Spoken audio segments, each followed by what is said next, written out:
அதாவது திருமாவளவன் அவர்கள் சிறுத்தையாக ஆரம்பித்து கடைசியில் சிரித்து போயிருக்கிறார், அவ்வளவுதான்.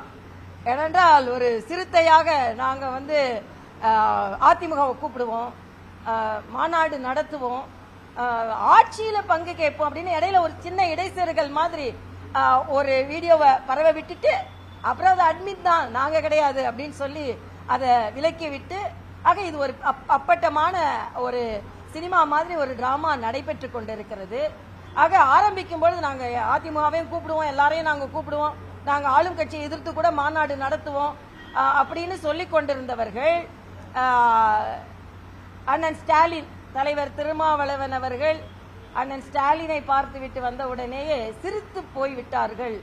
என ஆக ஆரம்பமான மாநாடு அண்ணன் ஸ்டாலினை பார்க்கும்போது, முதலமைச்சர் ஸ்டாலினை பார்க்கும்போது சிரித்து போய், அதற்கு பின்பு மாநாடு நடைபெறும் பொழுது எந்த நிலையில் இது வரும்னு எனக்கு தெரியாது. நான் கேட்கிறேன், திராவிட முன்னேற்ற கழகத்தையும் மேடையில் வைத்துக் கொண்டு மதுவிலக்கை எப்படி பேச போகிறீர்கள்?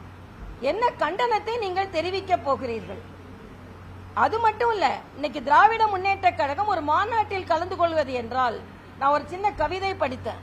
அதாவது மரம் வெட்டும் கோடாரிகள் எல்லாம் மரம் வெட்ட வேண்டாம் என்ற மாநாட்டில் கலந்து கொண்டனவாம்.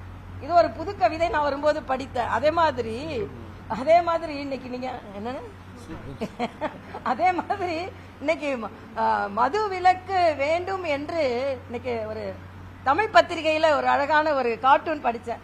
இந்த மது விலக்கு மாநாட்டுக்கு ஸ்பான்சர் யாருன்னா டாஸ்மாக் காரங்க தான் ஸ்பான்சர்ஸ். அதனால என்ன நடக்குது? ஒரு மதுவிலக்கு என்ற உயரிய கொள்கையை சுயநலத்திற்காக டிமாண்ட் செய்யணும்னு அப்ப சொல்றாங்க. அப்பவே கலைஞர் எங்களுக்கு 10 சீட் கொடுத்தாங்க, இப்ப 6 சீட்டுன்னா கையெழுத்து வாங்கினாங்க, எங்க கொடி கம்பத்தை ஏத்த விட மாட்டேன்றாங்க. ஆக எங்களை போன்ற தலைவர்களுக்கு பாதுகாப்பு இல்ல. இப்படி கொஞ்சம் கொஞ்சமா சீரிய சிறுத்தை அப்ப சீர ஆரம்பித்து அதுக்கப்புறம் முதல்வரமைச்சரை பார்த்த உடனே சிரித்து போயிருக்கிறது. இதுதான் இதுல ஒரு பெரிய இம்பாக்டும் ஒண்ணும் இல்ல, ஏதோ இடையில ஒரு சின்ன சலசலப்பு என்று தான் இதை எடுத்துக்கொள்ள வேண்டும். இந்த மதுவிலக்கு மாநாடு எந்தவித தாக்கத்தையும் தமிழக மக்களிடம் ஏற்படுத்த போவதில்லை.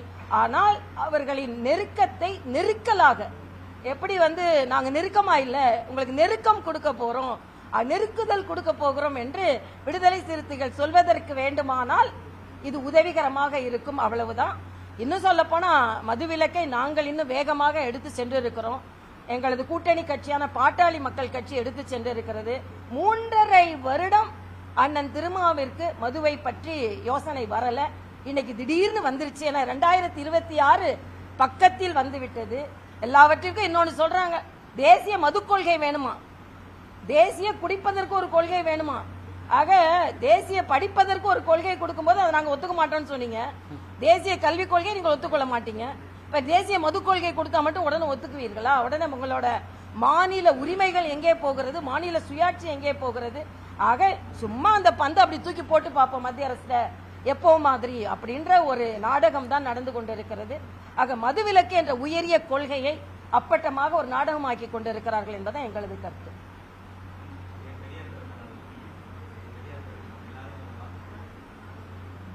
நாங்க யாருக்குமே வாழ்த்து சொல்ல, இப்ப நான் அண்ணன் ஸ்டாலின் மாதிரி இல்ல, விநாயகர் சதுர்த்திக்கு வாழ்த்து சொல்ல மாட்டேன். இல்ல பெரியார் கொள்கைக்கு நாங்கள் எதிராக இருந்தாலும் தம்பி கருப்பு சட்டை போட்டு நீங்கள் கேட்பதெல்லாம்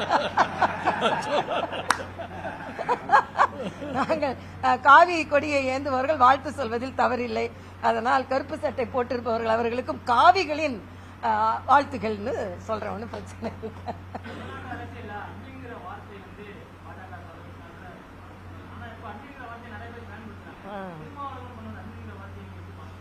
இல்ல நாங்க அட்மினிஸ்ட்ரேஷனும் நாங்க தான் ஃபர்ஸ்ட் சொன்னோம், அட்மினும் நாங்க தான் ஃபர்ஸ்ட் சொன்னோம்.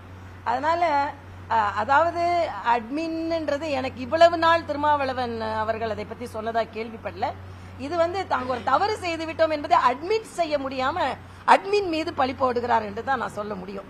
ஏனென்றால் அது பரவலாகி கரோனாவோட மிகப்பெரிய வைரஸ் ஆகி எல்லா இடத்துலயும் போய், அது குறிப்பா திராவிட முன்னேற்ற கழக டெஸ்க்ல போய் உட்கார்ந்து ஆட்சியில பங்கு கேட்கிறாங்களா அப்படின்னு கேட்கிற அளவுக்கு ஒரு தாக்கத்தை ஏற்படுத்தணும்னு நம்ம நினைச்சது போய் குத்திருச்சுப்பா, இனிமே நம்ம எடுத்துருவோம், அட்மின் பேரை சொல்லிடுவோம் அப்படின்னு ஒரு நாடகம் தான். அதைத்தான் நான் பாக்கிறேன்.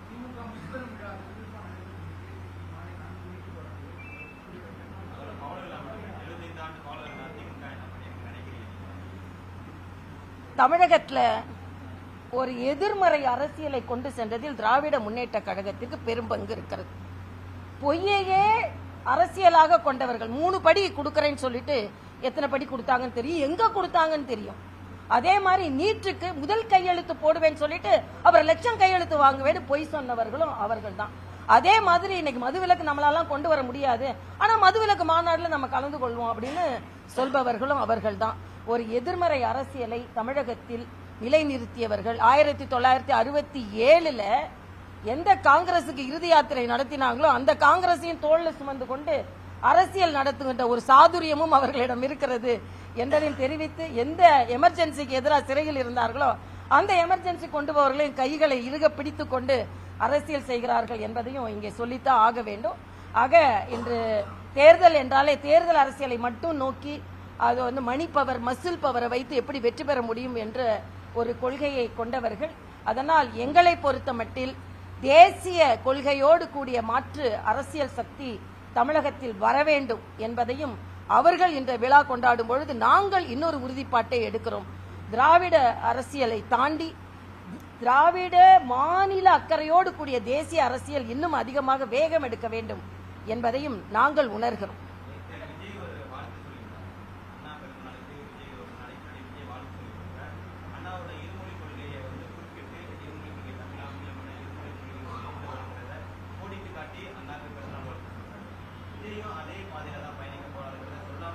நான் தெலுங்கானா மாநிலத்துல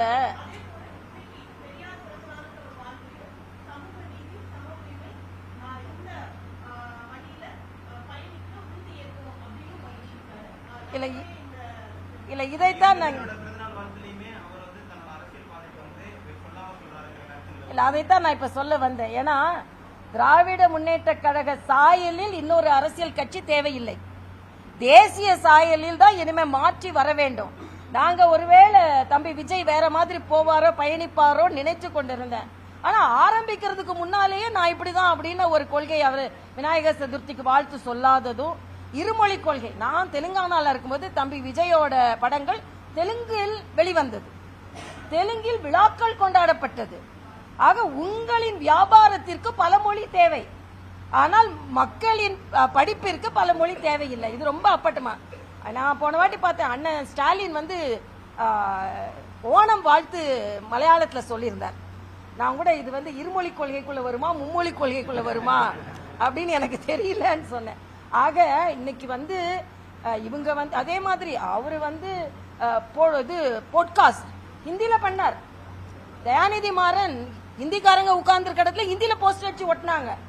நான் ஒரே ஒரு கேள்விதான் கேட்கிறேன், எத்தனை அரசியல்வாதிகள் குறிப்பாக தமிழக அமைச்சர்களின் பிள்ளைகள் சமச்சீர் கல்வி என்று சொல்லுகின்ற இருமொழி கொள்கை மட்டும் படிக்கிறீர்கள்? நீங்கள் தனியார் கல்லூரி பள்ளிகளில் படிக்க வைக்கவில்லையா? தனியார் பள்ளிகளில் மும்மொழி கொள்கை இருக்கும் பொழுது ஏன் அரசு பள்ளிகளில் இருமொழி கொள்கை? நீங்க பாத்தீங்கன்னா புதுச்சேரியில எல்லா பள்ளிகளையும் சிபிஎஸ்இ ஆக்கியிருக்கோம், எல்லா பிள்ளைகளுக்கும் அதே வாய்ப்பு கிடைக்கணும்னு சொல்லியிருக்கோம். ஆக இந்த ஏழைகளுக்கு ஒரு கல்வி, ஏற்றம் பெற்றவர்களுக்கு ஒரு கல்வி, இதை நாங்கள் வன்மையாக கண்டிக்கிறோம். இதுவும் திராவிட முன்னேற்ற கழகத்தின் இன்னொரு ஏமாற்று வேலை என்பதைத்தான் நான் பதிவு செய்கிறேன்.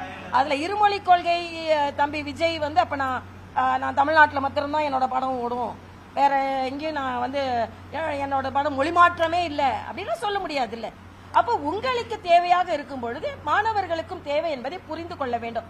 ஒன்றை மட்டும் நான் தெளிவா சொல்றேன், யாமறிந்த மொழிகளிலே தமிழ் மொழி போல் இனிதாவது எங்கும் காணோம் பாரதி சொன்னார். ஆக பாரதி தமிழை குறைத்து மதிப்பிட்டாரா? 18 மொழிகளுக்கு மேல கற்றுக்கொண்டார். ஆக இன்னொரு மொழியை கற்றுக்கொள்ள தமிழ் மேன்மை அடையுமே தவிர தமிழ் குறையாது என்பதை நான் இங்கே பதிவு செய்கிறேன். ஆக தமிழ்நாட்டில் கும்மிடி பூண்டியை தாண்டுனா யாருக்கும் எந்த அங்கீகாரமும் கிடைக்க வேண்டான்றது திராவிட முன்னேற்ற கழகம் குறியா இருக்கிறாங்கன்றதான் என்ன கருத்து.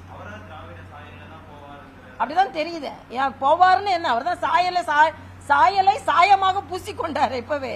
அதுக்கப்புறமா தான் சாயம் வெளுக்குதா இல்ல வேற சாயத்தை பூசிக்கிறாரா என்பது எங்களுக்கு தான் தெரியும். மேக்கப் இப்பவே எப்படி எடுபடும்? 2 பேரும் விடுவாங்களா? திராவிட முன்னேற்ற கழகம் விடுவாங்களா நான் கேட்கிறேன். சினிமாயே திரைப்படத்தையே திரையிட விட மாட்டேறாங்க, ஒரு மாநாட்டை நடத்த விட மாட்டேன்றாங்க. அதுக்கப்புறம் தேசியத்து கூட வந்தாலாவது ஓகே நம்மலாம் ஒரு பரந்த மனப்பான்மையோடு எடுத்து செல்வோம் இருக்கோம். திராவிட சாயத்தை பூசிட்டாருன்னா அப்புறம் அவ்வளவுதான். யாரு இல்ல, நாங்க எங்கள் கட்சி தலைமையில கூட்டணி அமைப்போம். எங்களை மத்திய தலைமை தான் கூட்டணியை பற்றி முடிவு செய்யும். 2026க்கு என்ன அதிக நாட்கள் இருக்கிறது. இன்னும் இது மாதிரி அண்ணன் திரும்ப இன்னொரு பல்ட்டி அடிக்க போறாரு. தம்பி விஜய் என்ன நிறத்தை மாத்த போறாரு. இதெல்லாம் இன்னும் நிறைய நாள இருக்கு. நிறைய விஷயங்கள். காலையில ஒரு மாதிரி இருக்காங்க, சாயந்தரம் ஒரு மாதிரி இருக்காங்க, இரவு ஒரு மாதிரி இருக்காங்க. டாஸ்மாக் கடைக்கு பக்கத்துல இல்ல, தனியாவே தான் சொல்றாங்க அரசியல் கட்சி தல. அதனால எல்லாரும் எப்படி எப்படி மக்களை பார்ப்போம். அப்ப நாங்க அமைதியா இப்ப நாங்க 1 கோடி உறுப்பினர்களை சேர்த்து கொண்டு இருக்கோம்.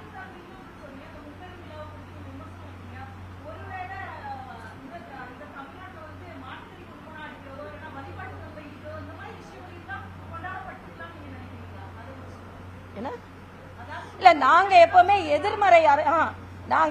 எதிர்மறை அரசியல்ல எங்களுக்கு விருப்பம் கிடையாது. நேர்மறை அரசியல்ல தான் எங்களுக்கு விருப்பம். அதனால நாங்க நேர்மறை அரசியல் தான் நாங்க செய்கிறோம். கட்சி ரீதியாக நாங்க நேர்மறை அரசியலை தான் செய்கிறோம்.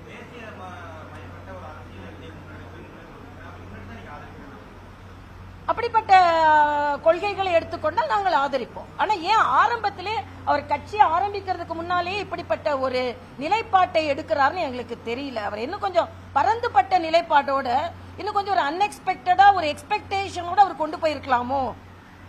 முதல்லயே ஒரு இவ்வளவுதான் அப்படின்னு ஒரு முடிவை கொண்டு வந்துட்டாரோ அப்படின்றது எனக்கு. அவர் திரைக்கதை வசனம் போது அவர் சஸ்பென்ஸா இருக்கணும். இந்த சஸ்பென்ஸை முதலிலேயே உடைச்சிட்டாருன்னா என்ன பண்றது? அந்த சஸ்பென்ஸ் இல்லாத மாதிரி தான் எனக்கு தோணுது. அதே மாதிரி இன்னைக்கு நாங்க அண்ணன் ஸ்டாலின் மாதிரி இல்ல, எல்லா இஸ்லாமிய சகோதரர்களுக்கும் நாங்க மிலாதி நபி வாழ்த்துக்களையும் நாங்கள் தெரிவித்துக் கொள்கிறோம்.